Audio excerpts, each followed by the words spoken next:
Ernest Wholaver was a 42-year-old father of two living in Cambria County, Pennsylvania.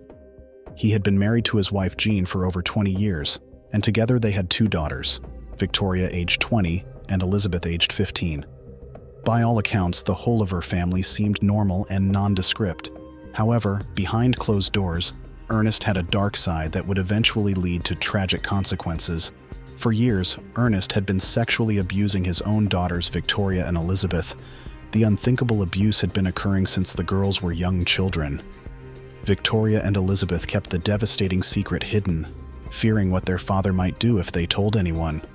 But the psychological trauma of the abuse took its toll, and in 2002, the girls found the courage to tell their mother Jean about what their father had been doing to them. Jean immediately took action to protect her daughters. In July 2002, she filed charges against Ernest for sexually abusing the girls and obtained an emergency protection order from the court. The order prohibited Ernest from having any contact with his daughters or going anywhere near the family's home in Middletown. He wasn't allowed to have guns. Ernest was arrested and charged with multiple counts of sexual assault against minors. But he was able to secure bail and was released pending trial. No longer allowed to go home, Ernest went to stay with his parents and younger brother Scott in Cambria County. Despite the serious charges against him, Ernest felt confident he could beat the case and regain control of his family. As the date got closer for Ernest's trial for sexually abusing his daughters, he got more and more angry and upset. He felt like his daughters had turned against him and betrayed him by telling their mom about the abuse. In Ernest's mind, which was twisted and disturbed, he thought his daughters had done something very wrong by reporting what he did to them. He told his brother Scott that he wanted to get back at his daughters for turning him in. Ernest made threats that he was going to use a gun to shoot his angry wife Jean and daughters Victoria and Elizabeth to get revenge for what they did. On December 23, 2002, Ernest was sitting drinking alcohol at a bar with his brother Scott. He was feeling very angry and irritated about his family breaking apart. He told Scott that he wanted to drive to Middletown, even though that would break the rules of his bail release and the court order against him. Ernest claimed he just wanted to go to the house to pick up some of his personal belongings, especially his dog. But Scott sensed that Ernest had more in mind than simply retrieving some items from the house. Scott felt that Ernest was planning something bad. After midnight, in the early morning of December 24, 2002, Ernest and Scott started driving the 100 miles from Cambria County to Middletown. They took turns driving Scott's truck, only stopping one time along the way so that Ernest could change into dark-colored clothing. As they reached the town of Middletown, Ernest told Scott to stop the truck about a block away from his family's home. It was around 4 in the morning by then, on Christmas Eve. Ernest grabbed a mask, gloves, and handgun. He disappeared on foot towards the house while Scott waited nervously in the inactive truck.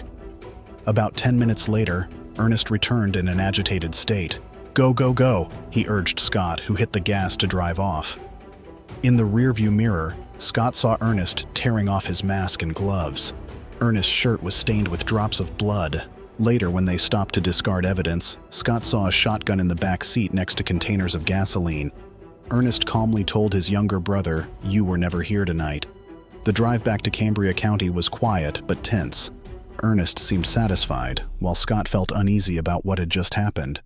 The next morning, Jean's family expected the Wholaver family at their home for Christmas dinner. When they didn't arrive, the family tried calling but got no answer. Sensing something terrible had occurred, they called the police to check on the house. On Christmas morning, the police came to the Wholaver family's home and found that the entire family had been murdered brutally inside the house. In the kitchen, they found Jean Wholaver's body, shot dead. Upstairs, they discovered the body of 20-year-old Victoria, also killed by a single gunshot. Next to Victoria's body was her 9-month-old baby daughter, who was alive but crying uncontrollably. In another bedroom, they found 15-year-old Elizabeth, killed in the same way as the others. The investigators figured out that Ernest must have cut the phone wires outside before entering the house sometime after midnight on Christmas Eve. He had broken into the home armed with a .22 pistol and a shotgun, planning to kill his whole family. Ernest shot his wife and daughters execution style, shooting them once in the head. Then he fled from the house without harming his infant granddaughter. Detectives determined the motive was clear. Ernest wanted to prevent his wife and daughters from evidence against him in the sexual abuse case. That trial threatened to send him to prison for years, so he chose to silence them forever instead. Police arrested Ernest and charged him with 3 counts of first-degree murder. Searches uncovered the shotgun and bloody clothing discarded after the killings.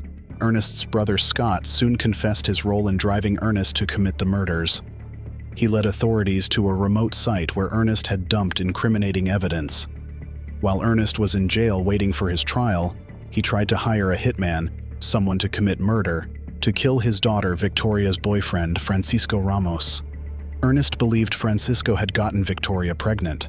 By trying to frame Francisco for the murders, Ernest hoped it would make him look less guilty. Ernest even asked other inmates to get him guns and explosives. However, some inmates tipped off the police about what Ernest was planning.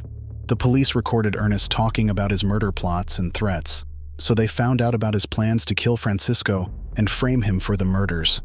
At Ernest's trial for the Christmas Eve killings, his brother Scott testified against him in exchange for a reduced sentence. Other witnesses described Ernest's threats against his family and incriminating statements he made after the murders. Ballistics testing matched the recovered murder weapons to the killings. The jury found Ernest guilty of 3 counts of first-degree murder for killing his wife and daughters in a planned, intentional way. For these crimes, Ernest received the death penalty, which means he was sentenced to be killed by lethal injection. The jury felt the death penalty was the appropriate punishment for Ernest calculatedly and purposefully murdering his wife and daughters. Ernest Wholaver appealed his convictions and sentence, but all appeals were denied, and his death warrant was signed in 2007. Just before his execution, Ernest finally confessed to the sexual abuse of his daughters. He admitted shooting his wife and daughters to prevent his crimes from being exposed. Ernest showed no real regret for destroying his family, only regret at being caught. On June 20th, 2007, Ernest Wholaver was executed by lethal injection at age 47. In his final statement, he warned parents to keep close watch over their children and not let them become victims like his daughters. Ernest became the first man in Pennsylvania to be executed for murdering a witness to prevent their evidence. The tragic case revealed Ernest Wholaver to be a manipulative child predator and cold-blooded killer. He sexually terrorized his own daughters for years, then murdered his entire family in a jealous rage when faced with exposure. For his heinous crimes, Ernest received the ultimate punishment, death at the hands of the state. Justice had been served for the slain mother and daughters he never deserved.